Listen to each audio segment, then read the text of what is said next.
밖에도 잘 안 나가고 사람들도 안 만나고 그렇게 할 때는 어떤 사람은 하고 싶은 걸 못해서 답답하고 어떤 사람은 돈을 못 벌어서 답답하고 성향이 좀 이렇게 좀씩 달라요. 여름, 봄, 여름 태생들은 선호도가 좀 약간 뚜렷하거든요. 다 그런 거 아니고요. 한 70% 정도가 그래요. 봄, 여름에 그러니까 이제 2월부터 한 6월, 7월까지 이때 태어난 사람들은 내가 하고 싶고 내가 하는 일이 하고 싶은 걸 해야지 되는 사람이에요. 꿈이 약간 있는 사람이라 할 수가 있겠죠. 돈보다도 더 중요한 게 있는 거야. 그냥 내가 이거 하고 싶은 거 할 거야. 라는 이렇게 생각하는 사람이고요. 대체로 8월부터 12월, 1월까지 태어난 사람들은 그냥 상황에 따라서 그냥 돈 잘 벌면 돼. 돈 많이 버는 거 할 거야. 이러면서 내가 좋아하는 게 뭐가 있나? 하면서 그냥 세상에 맞게 그냥 좀 더 이렇게 돈 많이 벌면 좋지. 뭐 돈을 못 벌면 할 수 없고 이렇게 상황에 맞춰서 이제 사는 사람들이죠. 그러니까 세상 사람들을 보고 모두 다 꿈을 가지세요. 이렇게 할 수는 없는 거예요. 그런다면 꿈이 없는 사람은 어떻게 해? 아무리 생각해봐도 꿈이 없는데요? 아무리 생각해봐도 저는 꿈이 없어요. 아무리 생각해봐도 그러니까 너무 세상 사람들 보고 꿈을 꿈이 있으면 아무래도 좋죠. 자기가 하고 싶은 걸 하고 말하면 좋겠죠. 그러나 모두가 다 꿈을 갖는 것은 아니에요. 그래서 아무래도 꿈을 갖고 목표를 가지고 뭘 하면 사람들이 더 기분이 좋아지고 흥분이 더 되고 하겠지만 꿈이 모두 다 이루어지는 건 아니잖아요. 이게 이제 가을, 겨울에 태어난 사람들은 꿈이 이루어지지 않으면 너무 힘든 거예요. 봄, 여름에 태어난 사람들은 꿈이 이루어지지 않아도 됐어. 그냥 털고 그냥 털고 그럴 수 있지 이러면서. 근데 가을, 겨울에 태어난 사람은 너무 힘든 거예요, 그게. 그러니 꿈보다는 그냥 상황에 맞게 그냥 상황에 따라서 갈 거야라고. 근데 꼭 이제 봄, 여름, 가을, 겨울이 아니더라도 성향이 그런 사람들이 있어요.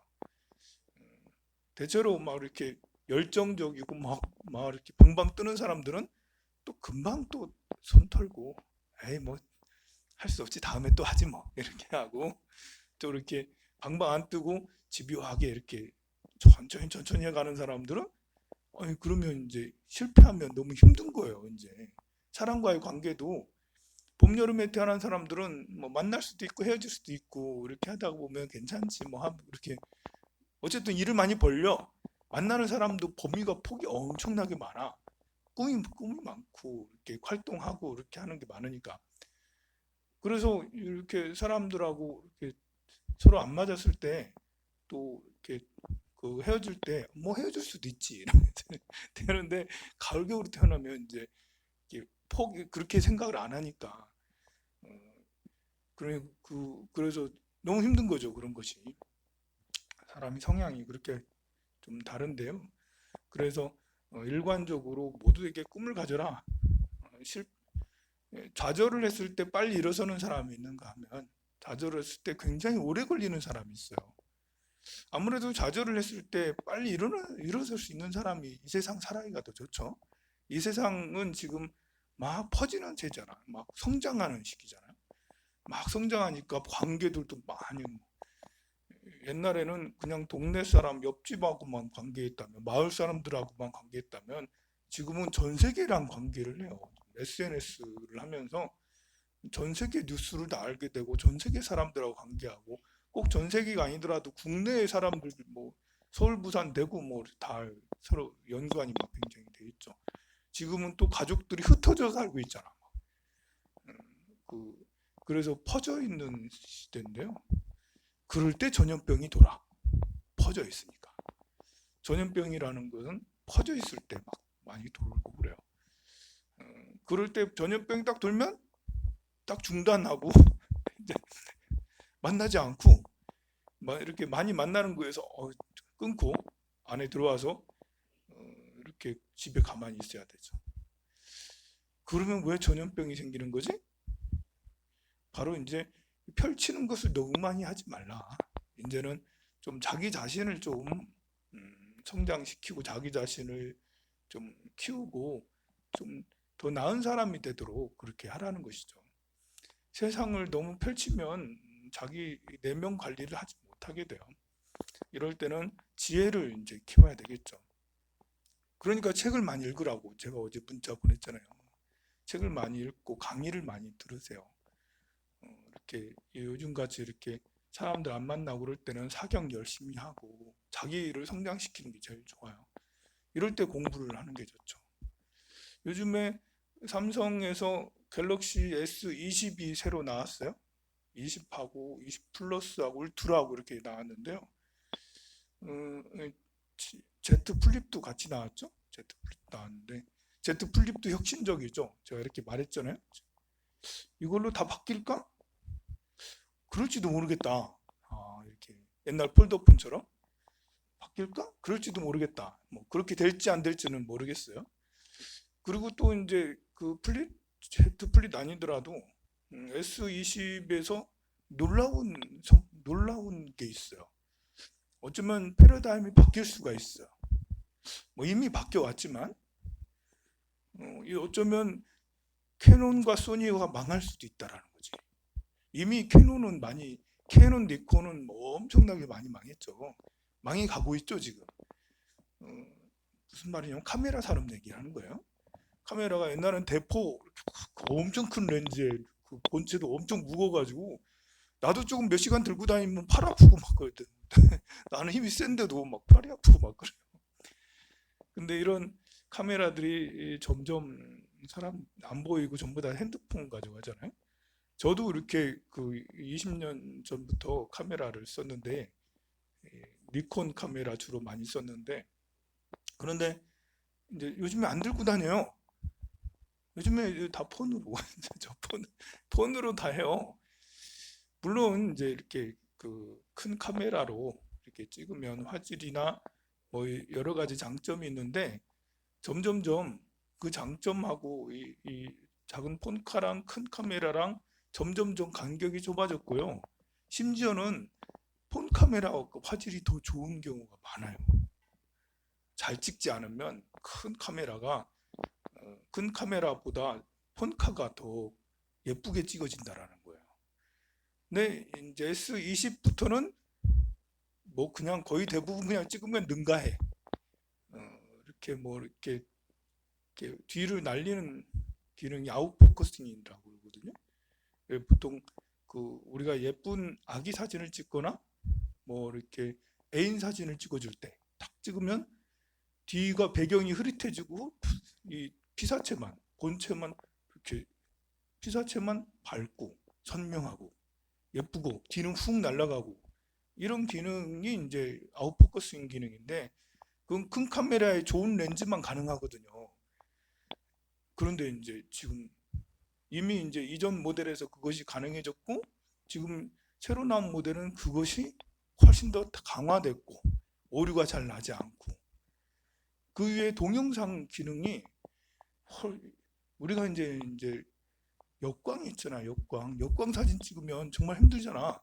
뒤에 막 빛이 있으면은 내가 꺼멓게 나와. 찍어달라고 하면은 내 사진이 귀신이 돼 나와. 귀신 돼 나와. 안 보여 잘 검해가지고. 그런 것들도 이렇게 그 옛날 큰 카메라, 니콘, 뭐 캐논 카메라 아직도 잘 못 잡거든요. 내가 직접 조절을 해야 돼 그거를. 그런데 새로 나온 S20은 그거를 보정을 해준다는 거지. 자체로 그냥 다 해결을 해요. 이것도 아직 해결을 못 하거든요. 제가 여기서 찍다 여기로 옮겼잖아. 여기서 찍으면 내가 시커멓게 나오는 거예요. 내가 잘생겼다는 건 아닌데 근데 민원들이 발생해 스님이 안 보여요. 나 봐서 아무 소용도 없는데 나 봐봐야 필요도 없지만 그냥 강의만 들으면 되잖아요. 그런데도 자꾸 스님이 안 보여요. 시커매요를 옆으로 약간은 돌리잖아요. 왜냐하면 뒤가 너무 밝아서 내가 이렇게 잘 안 나오는 거예요. 그걸 뭐 역광이라고 그러면 뒤가 밝으니까. 그런데 폰카가 점점 좋아져서 이제 새로 나온 것은 거의 완벽하게 잡아준다는 거죠. 그거 말고도 동영상 기능이 훨씬 많이 좋아지고 그러졌어요.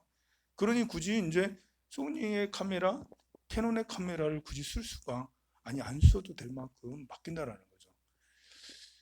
그거는 이제 소니나 캐논 카메라의 몰락이기도 하지만 벌써 많이 몰락을 했어요.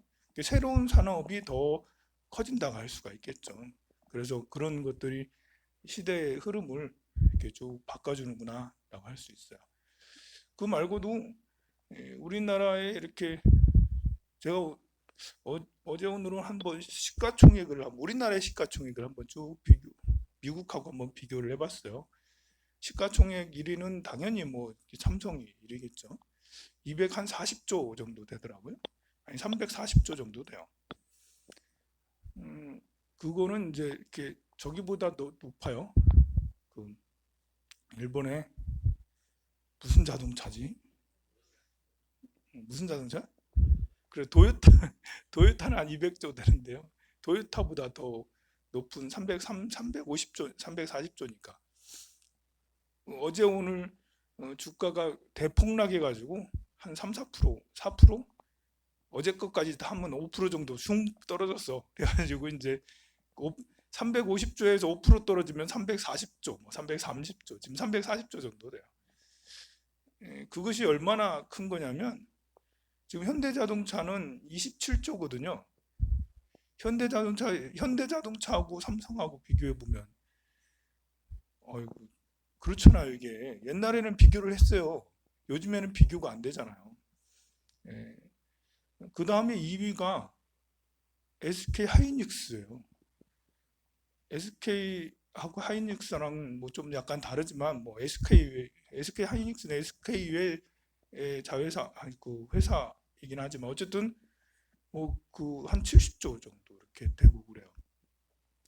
그 다음에 이제 3위가 셀트리온이던가 삼성전기던가 그렇게 나오고 한 4위, 5위가 이제 이렇게 네이버가 나오고요. 그 다음에 한 7위 정도가 6위, 7위가 이제 이렇게 그 현대자동차고 막 그래요. 대부분 이제 우리나라는 제조업 이렇게 LG화학이 현대자동차를 추월했어요. LG화학이. 우리 LG전자하고 LG화학하고는 회사가 뭐 같은 LG지만 시가총액을 따질 때는 또 달라요. 그런데 현대하고 현대자동차가 서로 또 다르잖아요. 현대전자, 현대건설 있고 현대자동차 있고 한데 현대자동차 하면 세계적이잖아요.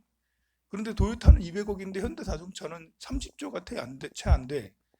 그러니까 거의 7배가 더 큰 거예요. 저 도요타가.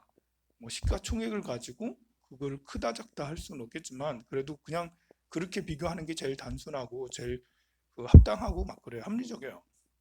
그런데 그럼 LG화학하고 삼성 SDI가 세상에 현대자동차보다 더 큰 기업이 됐네.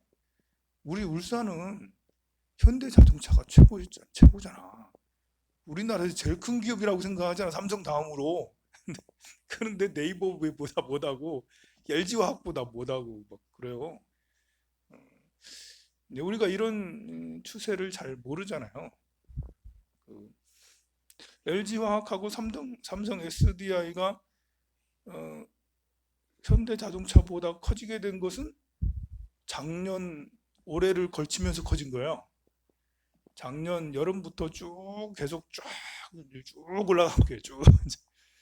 왜 올라가게 됐죠? 왜 이 기업들이 왜 그렇게 빨리 성장을 했을까? 한 1.5배 정도는 성장했어요. 1.5배. 한 50% 성장.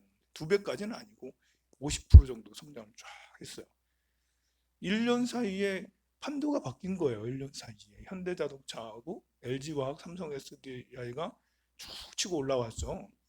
그거는 이제 테슬라 때문에 그런 거예요. 여기에 테슬라가 등장해. 테슬라 영향으로 우리나라 재계 순위가 바뀌는 거예요. 재계 순위가. 그럼 테슬라 효과는 뭐지? 바로 전기자동차 효과고요. 전기 자동차에서 제일 중요한 게 배터리니까. 배터리 2차 전지가 세계에서 우리나라가 제일 잘 만들잖아요. 테슬라가 막 발전을 하면서, 물론 테슬라에 우리가 LG나 삼성에서 이렇게 그쪽으로 이렇게 그쪽으로 수출하는 건 아니에요. 거의 대부분 유럽 쪽으로 많이 수출을 하죠. 유럽이 이 전기 자동차 성장이 굉장히 빠르게 돼 있으니까요. 근데 유럽이 빠르게 성장하는 것이 결국은 테슬라가 계속 15년 동안 15년 동안 계속 테슬라가 계속 전 세계에 바람을 계속 넣었거든요. 전기 자동차 계속 테슬라가 끝없이 이제 이렇게 하니, 다른 이제 아우디나 뭐 이런 데도 테슬라 그 전기 자동차를 많이 만들고 유럽에서 전기 자동차 수요가 굉장히 많아진 거죠. 그러니 지금은 그렇게 LG화학하고 삼성 SDI가 그렇게 많이 성장하게 됐어요. 그런데 미국의 이제 그 시가총액하고 좀 비교를 해보면 미국의 시가총액이 제일 높은 건 애플이거든요. 그 다음 MS고 마이크로소프트. 애플이 세계 1위구나 하는 것은 삼성하고 비슷하지만 약간 다른 것도 있죠. 삼성처럼 폰을 만들지만 애플은 애플 그 아이튠즈 해가지고 이제 애플 OS가 있잖아, 자체적으로.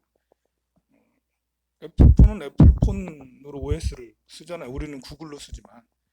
3위가 구글이고 4위가 3위가 아마존, 4위가 애플 아마존 서로 맨날 바뀌기도 해. 아마존이 1등 갈 때도 있고.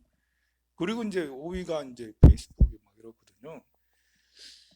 근데 이 모든 기업들이 보면 뭘 제조를 하는 데가 아니라는 거예요.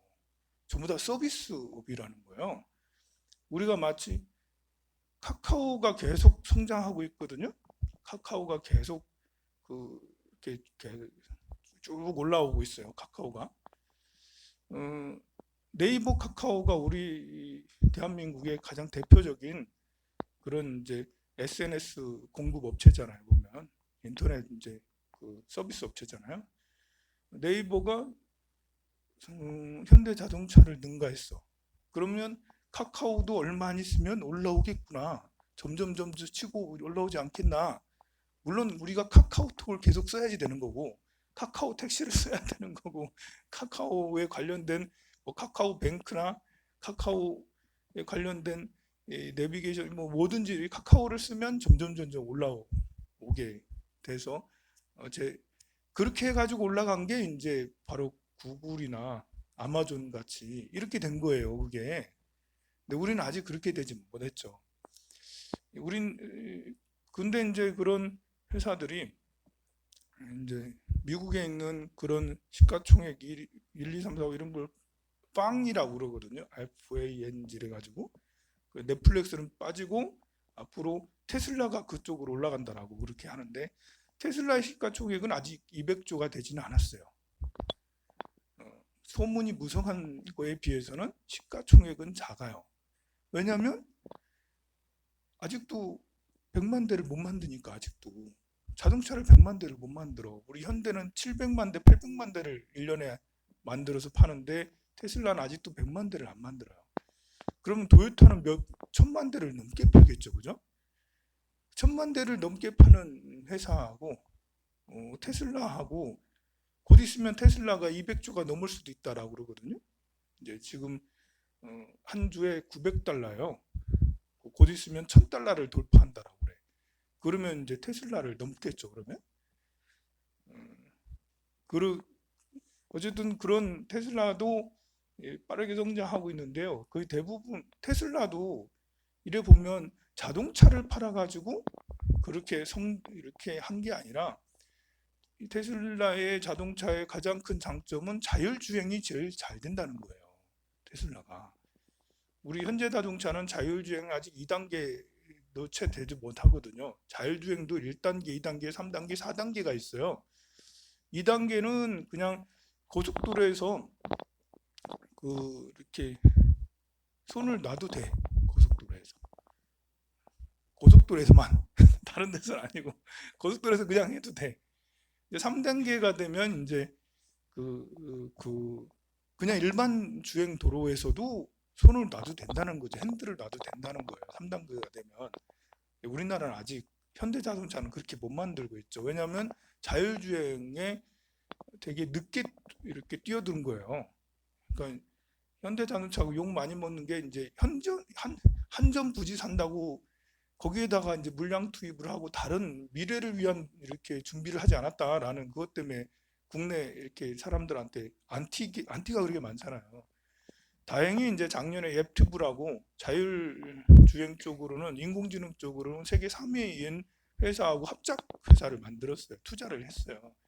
그래서 지금 나오는 현대자동차의 자율주행은 많이 향상이 됐고요. 앞으로 나올 거는 테슬라보다는 못하지만 그래도 3단계는 이 내년이나 후년쯤이면 뭐 내후년을 뭐 얘기하던데 내후년까지 가면 안 돼요. 사실 빨리 3단계를 내놔야 돼요. 그냥 핸들을 그냥 놓고도 왔다 갔다 할 수 있는 그 4단계가 되면은 이제 자동차 안에서 잠을 자도 된다. 잠을 자도 돼. 그냥 내비 딱 누르고 항공사에서 조계사 딱 치면 조계사 쭉 그냥 가는 거. 나는 그냥 책을 읽거나 잠을 자거나 그러면 좌석이 이제 뒤로 바뀌어도 되죠. 앞뒤로 해고 네모나게 해가지고 그렇게 하는 게 4단계인데요. 테슬라는 이미 3단계가 거의 완벽하게 구현이 되고 있어요. 완벽하지는 않지만 완벽에 가깝게 돼가고 있어요. 그러니 테슬라 산 사람들이 차 자체에 대해서는 만족을 안 할 수 있어요. 차 마감이나 이런 것이 뭐 이렇게 그 기존에 있는 도요타나 현대보다 못하고 그러니까요. 그런데 자율주행 쪽이나 이런 데 대해서 왜냐면 그 자율주행을 하면서 계속 업데이트를 시켜줘요. 거기에서 위성에서 해주는지 몰라도 계속 업데이트를 해주고 막 그래요. 그리고 그 테슬라의 자율주행이 계속 업데이트가 되는 것은 계속 발전하는 것은 테슬라를 타고 다니는 사람들은 타고난 그 거리들을 모두 다 찍어서 테슬라에 다 보내요. 그 차에 곳곳에 카메라가 있어가지고 앞으로 옆으로 뒤로 그 모든 정보를 다 보내면 인공지능이 해석을 해서 그 뒤에 가는 차는 훨씬 더 부드럽게 편하게 갈 수 있다는 거지. 가다가 이렇게 바위가 퉁 떨어져 있거나 도로가 바뀌거나 도로가 휩쓸려가 있거나 이래 될 수도 있잖아요. 그런 것들을 이제 모두 다 그 앞에 간 사람이 있으면 그 AI가 이제 잡아주고 한다는 거죠. AI 기술이 그렇게 또 많이 발달됐다는 거잖아요. 그러니 테슬라 전기 자동차는 그냥 전기 자동차 만드는 제조업체라고 하기보다도 그 이외에 다른 AI 산업 쪽으로도 굉장히 발전이 돼 있다라는 그래서 이제 주가가 그렇게 높은 거예요. 우리나라가 희망이 있을 수 있고 없을 수 있고 이러는데 전 세계에는 희망이 별로 없어요. 왜냐하면 미국만 희망이 있어요. 그 이미 지금 말한 애플, 구글, 페이스북, 아마존 이런 회사들은 미국 회사가 아니라 이제 전 세계 회사가 된 거예요. 우리는 카카오를 쓰지만 다른 전 세계에서는 페이스북, 인스타를 쓰고요. 우리는 이제 이렇게 쿠팡이나 11번가 이런 거 쓰지만 다른 세계 나라에서는 아마존을 쓰는 거예요. 아마존. 이렇게 그 온라인 업체 이런 것들 있잖아요. 아마존을 써요. 우리는 그래도 우리 대한민국은 나름 지역 발전이 좀 돼 있어서 그래도 카카오가 있고 또 이렇게 그 쿠팡 같은 뭐 이런 그런 온라인 업체도 굉장히 많잖아요. 11번가도 있고 쿠팡도 있고 많이 있어요. 그리고 이제 그, 그, 음, 그래서 이제 그런 것이 그 세계의 중요한 나라, 지금 시가총액이 1위부터 5위인 그 회사들이 전 세계를 이제 지배를 하게 되고 다른 나라에서는 점점 빈곤해지기가 쉬운 거예요. 왜냐하면은 뭘 앞으로 이제 AI 산업이 더 발전이 되면 기계 같은 게 이제 더 많이 발전되잖아요. 그래 되면 AI를 만드는 자동차 만드는 것도 이미 독점화돼 있잖아요. 그 이제 독일 쪽에 유럽의 자동차, 또 대한민국의 자동차, 미국의 자동차. 그 다른 나라들은, 아프리카 이런 나라들은 자동차를 못 만들어요. 아시아의 중요한 나라들도 자동차 못 만들어 보면. 중국은 잘 만들지만.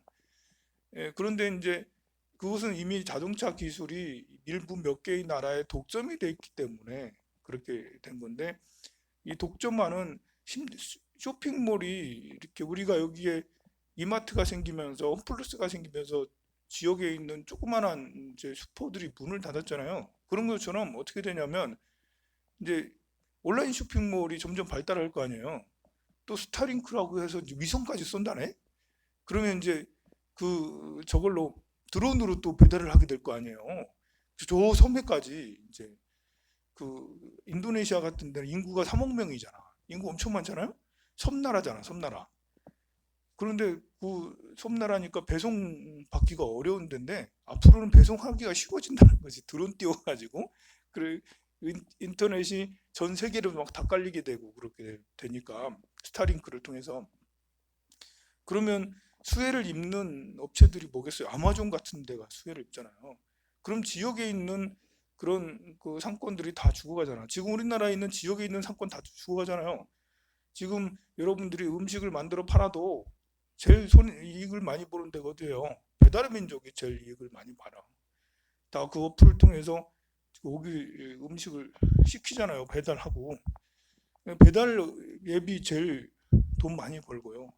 또 지역의 화장품, 뭐 옷가게 이런 데가 매출이 뭐 해마다 계속 줄어요. 왜냐면 안 가고 사니까.